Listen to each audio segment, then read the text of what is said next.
On Monday, she takes a walk with Johnny. On Tuesday, she has a talk with Jim. On Wednesday, she likes to dance with Tommy.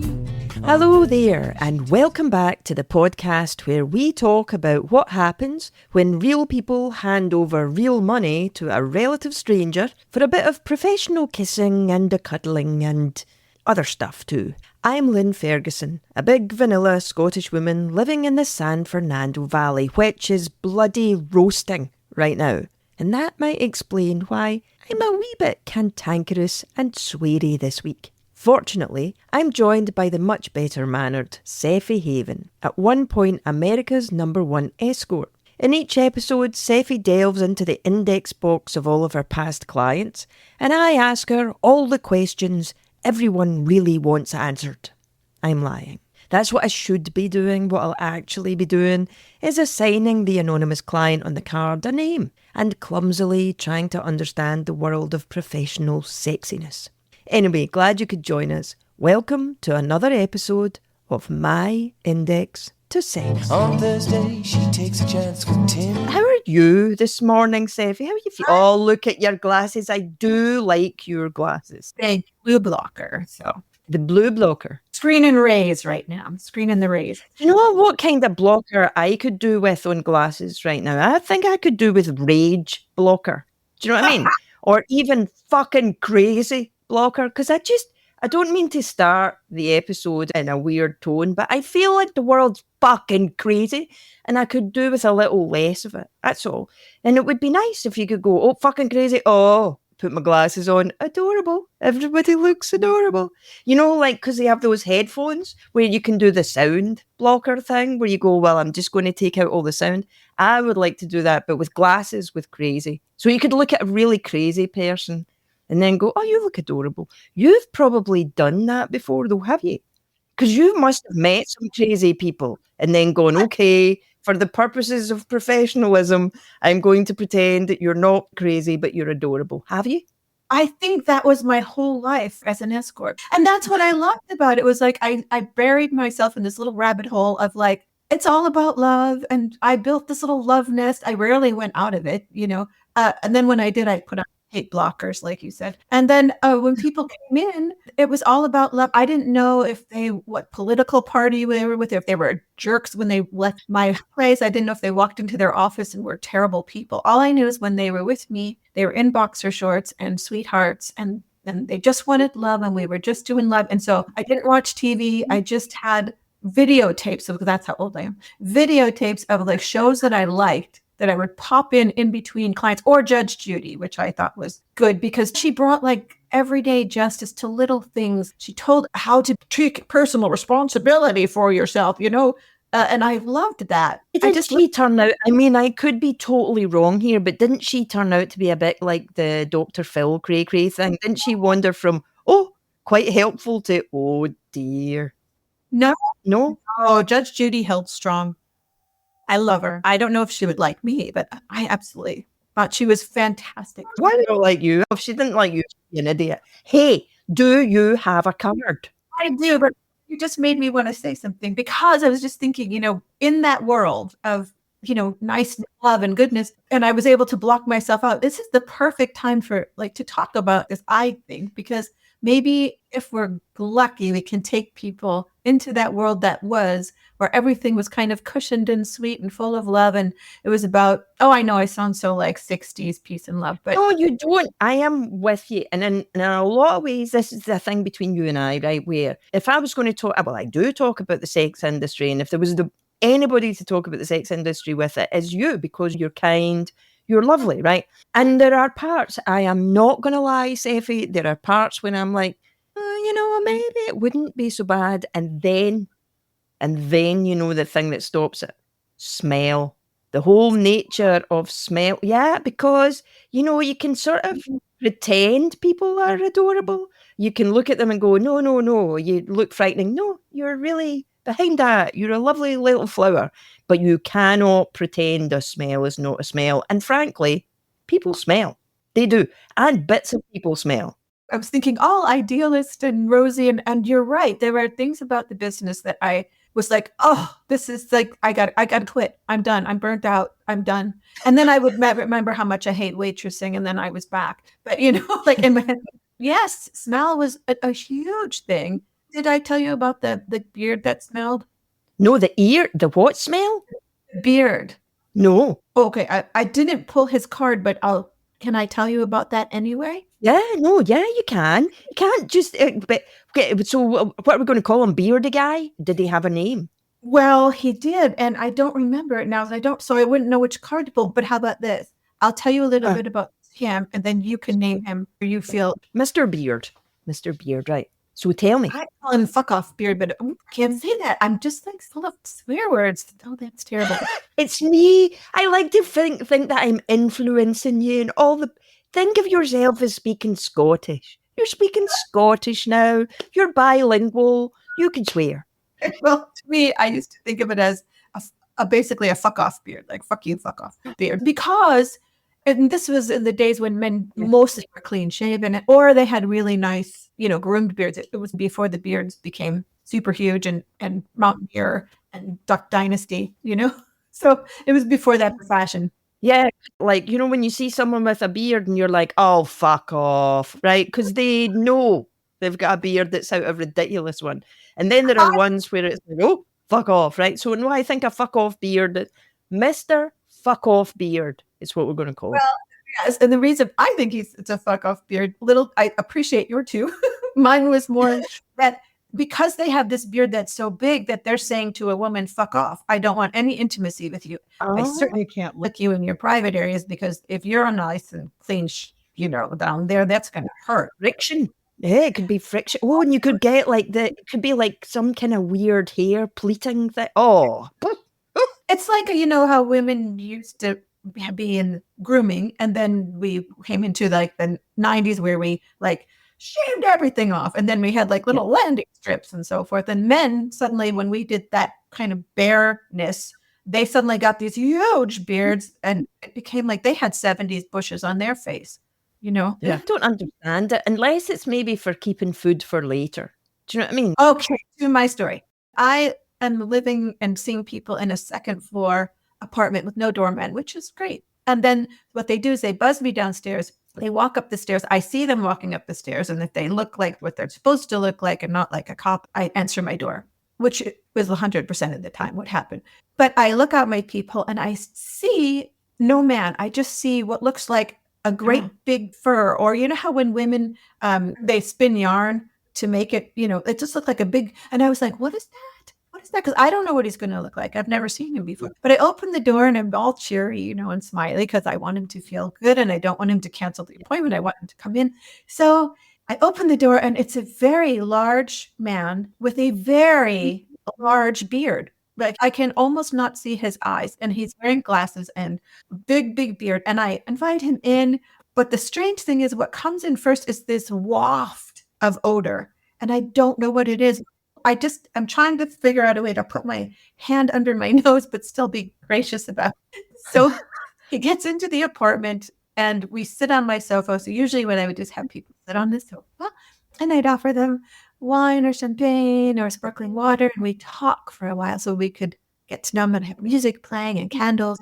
And it's a very small New York City apartment. So we start talking. What I notice is when he's talking, as per usual, his beard is moving. But when I'm talking, his beard is moving, which strikes me a little strange. Do you mean it's moving because his jaw is moving? Is it because his jaw? Yeah. So when he wasn't talking, his beard was kind of moving just a little bit, but just enough so you kind of go, why is his beard moving?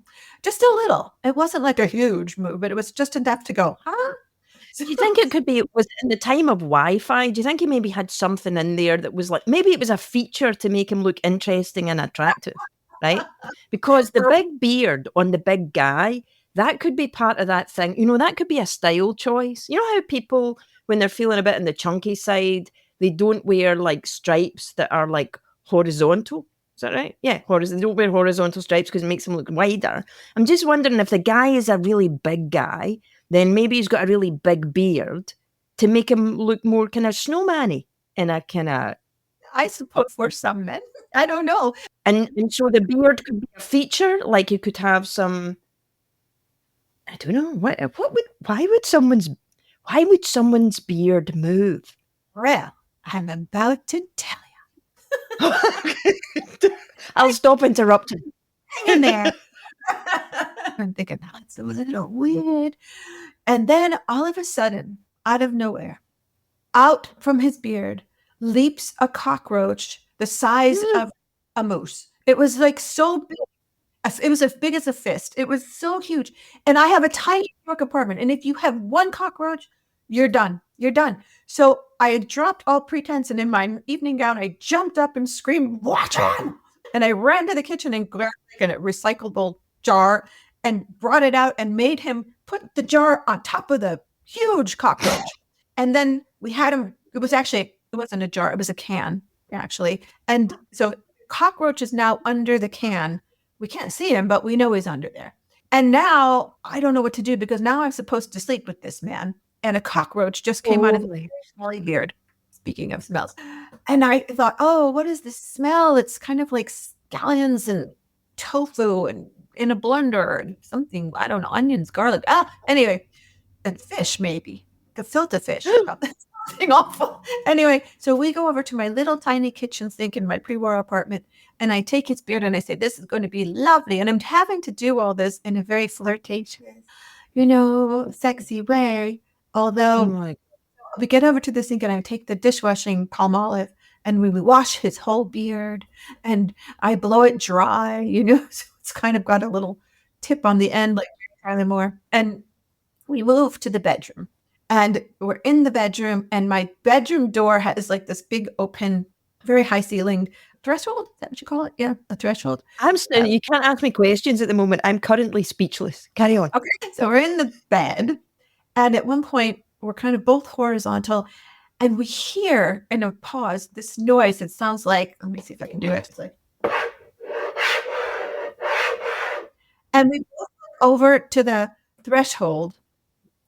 And this can it's like a comedy. It's coming into frame, and the cockroach is so big it's pushing the can past the bedroom threshold and out of frame.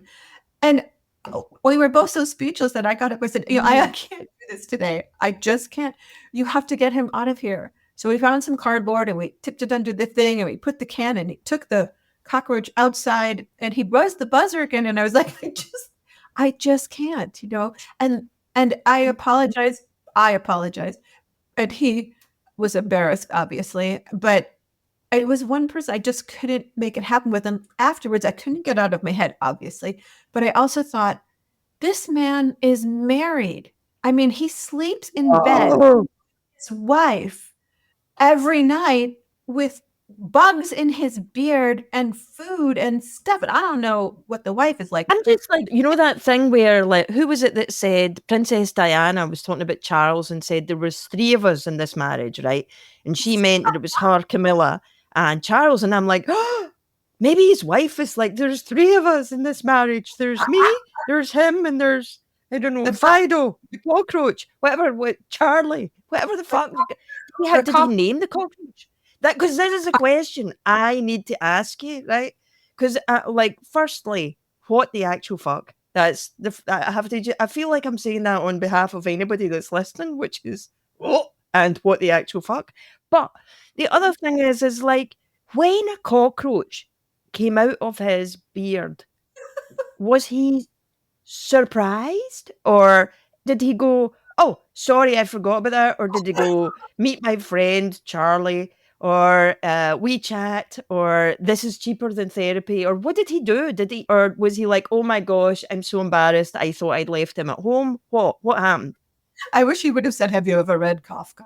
I wish he would have said something. No, I wish I knew, because in truth, when it happened, I was so scared about my apartment having cockroaches that I jumped up so fast and yelled at him so fast and ran out of the room so fast and grabbed the can so fast that when I came back, he put the can on the cockroach and we both kind of sat there.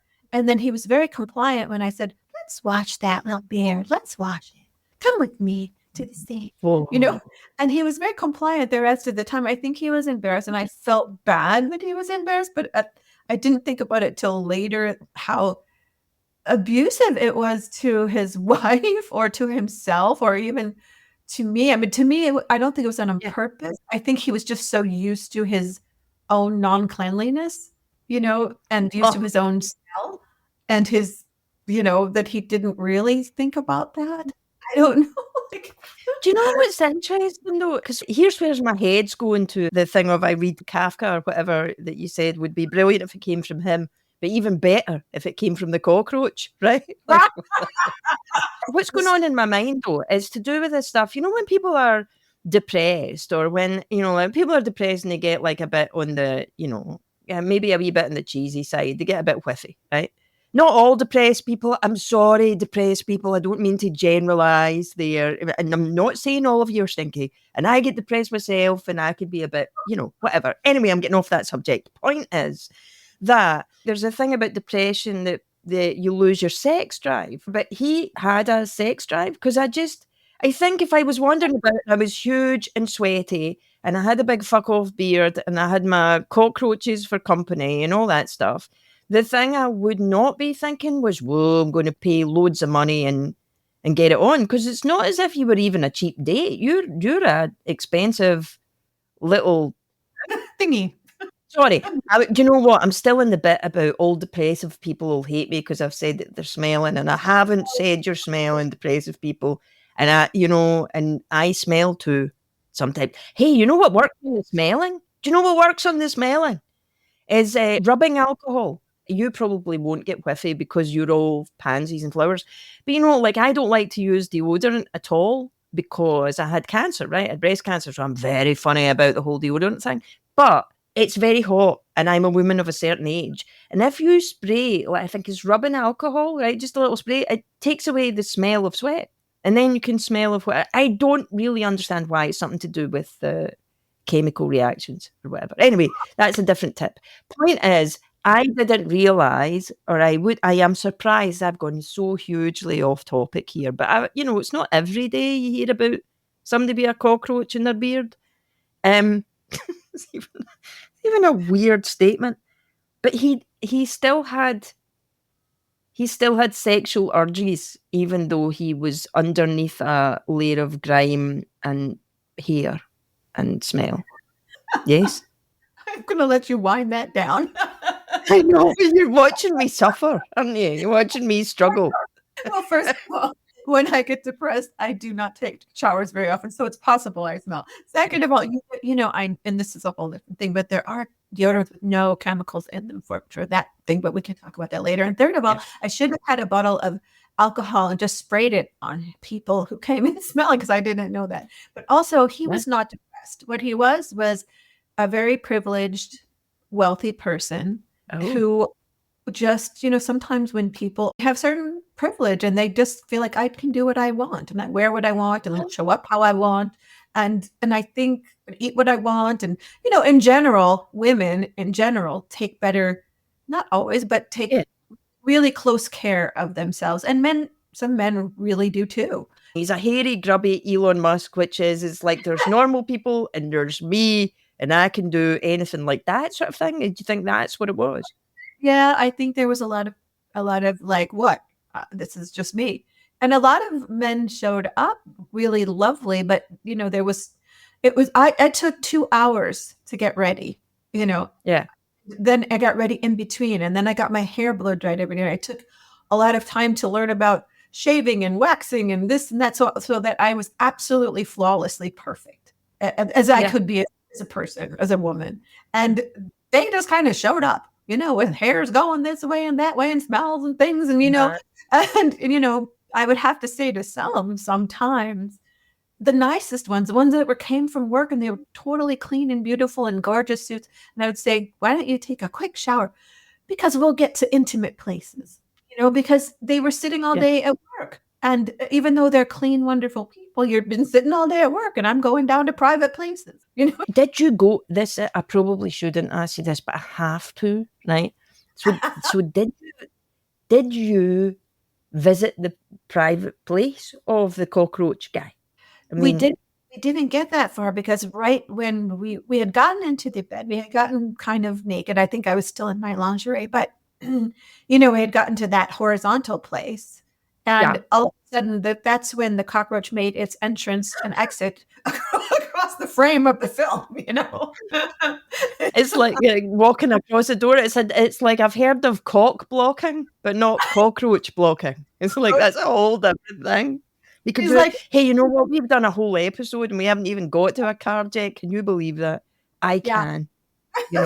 But you know what? That's what happens when you talk about smell, isn't it? You talk about smell, and smell's that thing where you're like, well, it doesn't really matter until it does. God, I don't. You know what? You've put an image in my head here that I don't know that I'll ever get rid of. Quite. Do you know what I mean? Well, good. I'm glad because I've been alone in this image for many years. The moral of this story is never trust a beardy guy. But yeah, that's it. And always have a beer can handy in case of a random cockroach. And when Diana said there are 3 of us in this relationship, she had no idea that she had it easy, right? Because it could have been a cockroach. Where's my tiara, for God's sake? She's the sweetheart of 6 other guys. Well, that's all from us this episode. And I admit I was cranky and a bit free-flowing with my cuss words and widely generalistic about the behaviour of depressive people. And even though any of those things could be considered offensive, I can assure you not one insect has been crawling about any part of my person during any part of this podcast. I've been Lynn Ferguson talking to Sephe Haven, and this has been my Index to Sex. See you again next time. She's the sweetheart of 6 other guys. You have been listening to My Index to Sex, produced by Ferdal LLC. The music was performed by Chesney Hawkes, and you can learn more about Sephe Haven at sephehaven.com. Go to mitspodcast.com to check out the show notes for more details, including how to stay in touch, give feedback, and ask questions. All the best. Sunday's my only time with that bozo of mine, 'cause she's the sweetheart of 6 other guys.